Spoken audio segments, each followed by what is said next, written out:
चीज़ें जो शोल्डर करा रहा है, शोल्डर की जॉइंट की जो शोल्डर की जो मूवमेंट है, जो बाहर से हमको दिख रही हैं, ठीक है, जो हम बाहर से देख पा रहे हैं कि फ्लेक्शन हो रहा है शोल्डर में, यानी कि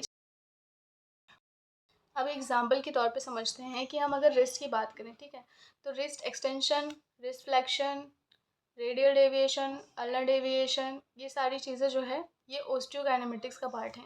जो मूवमेंट हम देख पा रहे हैं, जो मूवमेंट हमारी बोन करा रही है, जो मूवमेंट हम देख रहे हैं, सिंपल सा ये है कि जो मूवमेंट हम देख पा रहे हैं, जो मूवमेंट हमारे सामने हो रहा है, जैसे कि जॉइंट में शोल्डर का फ्लेक्शन एक्सटेंशन, नी फ्लेक्शन एक्सटेंशन, जो भी फ्लेक्शन एक्सटेंशन जितने भी मूवमेंट है वो हो गए ओस्टियोकाइनेमेटिक्स वाले, ठीक है। अब ऑर्थोकाइनेमेटिक्स की बात करें तो it refers to type of motion that occur between articular surface of the joint, articular surface of the joint के बीच में जो मूवमेंट हो रहा है।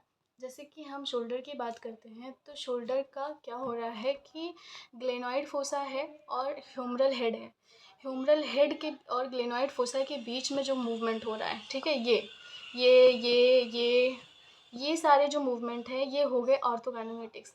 अब ऐसे आपको समझ में नहीं आया, जैसे कि शोल्डर जॉइंट है, ठीक है, शोल्डर जॉइंट में हमने फ्लेक्शन किया, एक्सटेंशन किया, अबडक्शन किया, ठीक है, वो सारी चीज़ें क्या है कि जो हम फ्लेक्शन एक्सटेंशन अबडक्शन करिए ओस्टियो काइनेमेटिक्स वाली मूवमेंट है, लेकिन ये हमको दिख रहा है आराम से, ठीक है, लेकिन जो ऑर्थोकाइनेमेटिक्स जो इसके अंदर जो जॉइंट के अंदर जो मूवमेंट हो रहा है, जो जो आर्टिकुलर सरफेस जो जहाँ पे आर्टिकुलर सरफेस है यहाँ का जो मूवमेंट हो रहा है, फ्लेक्शन करने के टाइम पे कौन सा मूवमेंट हो रहा है, एक्सटेंशन करने के टाइम पे आर्टिकुलर सरफेस में क्या मूवमेंट हो रहा है, वो होता है ऑर्थोकाइनेमेटिक्स।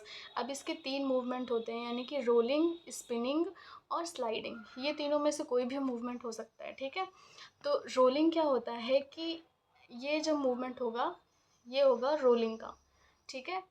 स्लाइडिंग यानी कि स्लाइड कर रहा है, ठीक है, और स्पिनिंग यानी कि एक ही सरफेस पे घूम रहा है, ठीक है, स्पिन कर रहा है। ये तीनों मूवमेंट हो गए ऑर्थोकाइनेमेटिक्स। कहीं भी अगर स्लाइडिंग, स्पिनिंग और रोलिंग ये सब की बात आए तो समझ लेना कि ऑर्थोकाइनेमेटिक्स की बात हो रही है, ठीक है। और ओस्टियोकाइनेमेटिक्स सबसे इजी है कि यही शोल्डर का, नी का, हिप का जो भी मूवमेंट है, जो हम देख पा रहे हैं, जो आराम से कर ले रहे हैं, जो हमको दिख रहा है कि ये मूवमेंट है, वो हमारा ओस्टियोकाइनेमेटिक्स है। और जो मूवमेंट आर्टिकुलर सरफेस के बीच में होता है, जॉइंट के बीच में होता है, आर्टिकुलर सरफेस के बीच में होता है, वो ओस्टियोकाइनेमेटिक्स होता है, वो ऑर्थोकाइनेमेटिक्स होता है, ठीक है। होप कि वीडियो आपको समझ में आई होगी, ठीक है। कॉनकेव एंड कॉन्वेक्स रोल मैं पहले ही बता चुकी हूँ, तो अगर आपने वो वीडियो नहीं देखा है तो मैं लिंक डाल दूँगी, आप उसको देख लीजिएगा, ठीक है। बहुत ईजी तरीके से मैंने बताया है।